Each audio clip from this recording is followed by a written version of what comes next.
Bonsoir à tous. Aujourd'hui dans cette vidéo, j'ai décidé de vous parler des règles importantes qu'on a en 3D. Quand je veux parler de règles, je veux parler des choses basiques, mais aussi de tous les mots complexes que je risque d'utiliser dans mes vidéos de speed modeling ou même de speed sculpting. Pour commencer, je tiens à vous dire que ce type de vidéo risque d'être en plusieurs parties. Je vais d'abord commencer par vous expliquer les choses basiques et petit à petit rentrer dans des sujets un peu plus complexes. Ne voulant pas vous perdre, j'ai décidé de ranger comme ça, hiérarchiquement, les choses importantes. Si jamais dans les prochaines vidéos il y a des choses que je n'ai pas expliquées dans cette vidéo-ci, il y aura des petits encadrés en bas de l'écran pour vous mettre des définitions rapides des choses dites en vidéo. Pour commencer, je vais vous parler des formes basiques qu'on va utiliser dans les logiciels 3D.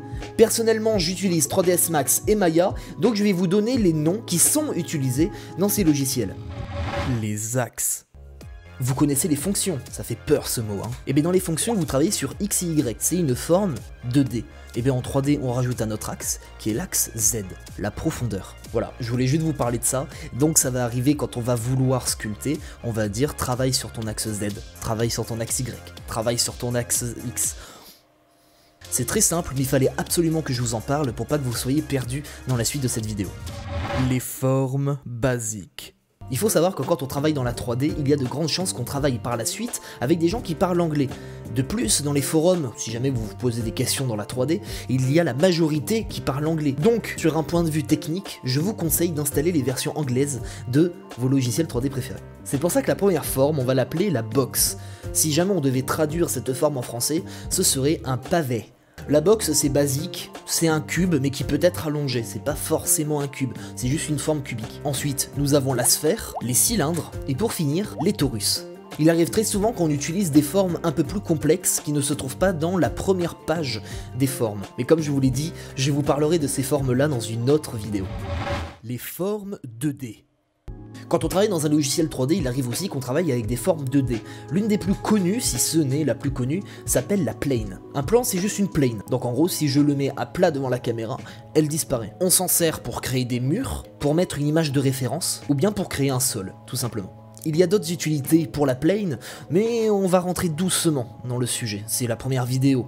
Les splines. Les splines, c'est quelque chose d'hyper important, il faut absolument les connaître. Une spline, c'est une ligne. Grâce à cette ligne, on va pouvoir la transformer en une forme 3D, ou bien implémenter une forme 3D à l'intérieur de cette ligne pour que cette dite forme suive la ligne. L'editable poly. Dans 3ds Max, j'utilise ce qu'on appelle l'editable poly. Quand vous créez une forme au début, que ce soit une box, une sphère, un torus, un cylindre, etc., vous pouvez juste faire des modifications basiques, la hauteur, le rayon, etc. Le fait de mettre votre objet en editable poly, ça va vous permettre en fait de modifier segment par segment, point par point, face par face, et donc de pouvoir sculpter votre objet hyper facilement. Les modifieurs. Ensuite, j'ai envie de vous parler des modifieurs. Les modifieurs, c'est tout ce que vous allez rajouter sur un objet pour lui donner des spécifications. Exemple, le tordre, lui donner un côté plus arrondi, déformer, rajouter des poils. Il y a plein de modifieurs différents, et je ne pourrai pas tous vous les dire. Mais vous en faites pas, à chaque fois que je ferai une vidéo, je vous mettrai un encadré pour vous expliquer le modifieur que j'utilise. Le modifieur le plus utilisé s'appelle le Turbo Smooth. Le Turbo Smooth, qu'est-ce que ça fait ? Eh bien, je vous propose de passer directement à l'autre point, la règle des 3 segments. Il y a beaucoup de moments dans mes vidéos où je vais vous parler de cette fameuse règle qui est la règle des 3 segments. En tout cas, c'est comme ça que moi je l'appelle. Quand on va utiliser le Turbo Smooth, qui est un des modifieurs dont je voulais absolument vous parler, est un modifieur en fait qui va arrondir la forme générale de l'objet entre 3 segments. Exemple, si je prends cette forme, qui est un plane basique que j'ai modifié pour en créer un triangle, ça va faire un arrondi en passant par la médiane de ces 3 points.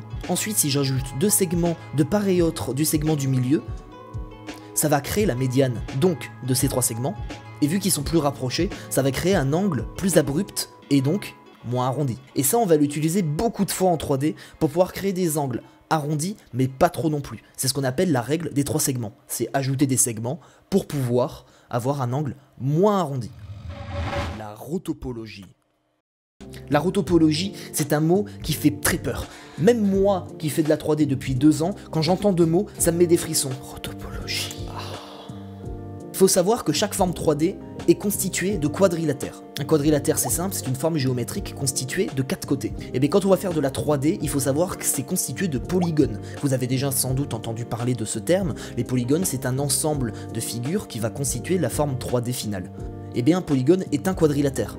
Certes, il y a des moments où on va utiliser des triangles, mais on évite d'en avoir. Et donc la rotopologie, c'est remettre des segments ou réarranger ces segments pour pouvoir avoir des formes à 4 côtés et non pas à 5, 6 ou 7. L'unwrap. Il faut savoir qu'une fois qu'on a fini la modélisation, il faut créer ce qu'on appelle les textures. C'est un truc que j'adore, les textures, ok? Appliquer une texture à un objet, c'est assez simple, c'est juste appliquer une image à une forme. Quand le logiciel 3D va vouloir appliquer une texture sur ta forme 3D, il ne va pas s'embêter, il va juste mettre un projecteur et illuminer ta géométrie. L'unwrap, donc, ça permet de créer le patron de ta géométrie. Le fait de créer le patron de ta géométrie, c'est que dans le logiciel, il va comprendre que c'est une face à plat, mais par contre, ça restera une forme 3D. Et donc le projecteur va projeter ton image sur le patron, et ça va te créer donc la continuité de la texture sur ton objet. Pour créer un patron, c'est simple, on découpe. Par exemple, le patron d'un cube, si vous avez suivi vos cours de primaire, ça ressemble à ça. Donc automatiquement, quand je vais appliquer une texture sur mon cube, ben là où j'ai découpé, ça va pas se rejoindre. Il va peut-être y avoir un petit décalage, mais on est obligé d'en avoir pour créer un patron. Pour passer à travers ça, on utilise aussi une autre technique qui s'appelle le triplanar. Donc, qu'est-ce que c'est le triplanar ? Le triplanar, c'est quelque chose qui va nous permettre de contourner l'unwrap sur des géométries simples. Par exemple, des murs pour juste un cube simple, ou des fois pour certaines textures sur des personnages, mais ça, j'en reviendrai plus tard. Le triplanar, pour faire simple, c'est au lieu d'avoir un seul projecteur qui va aller sur un axe précis, on va en avoir 3, un sur chaque axe. Donc, je vous l'ai dit plus tôt, X, Y et Z. Ah, mais je crois qu'on a enfin fini avec cette première vidéo de la chaîne. Si jamais ce concept vous plaît, n'hésitez pas à me le dire en commentaire, n'hésitez pas à vous abonner pour ne pas rater les prochains speed modeling de la chaîne. Rejoignez-moi sur mes réseaux sociaux pour pouvoir discuter ensemble, on a même un Discord, je partage souvent mes œuvres 3D, vous pouvez partager vos œuvres. Et pour finir, surtout, portez-vous bien, passez une très bonne journée, une très bonne soirée, cela dépend, et à très bientôt, stay Deep Storm, et surtout n'oubliez pas, j'aime l'argent.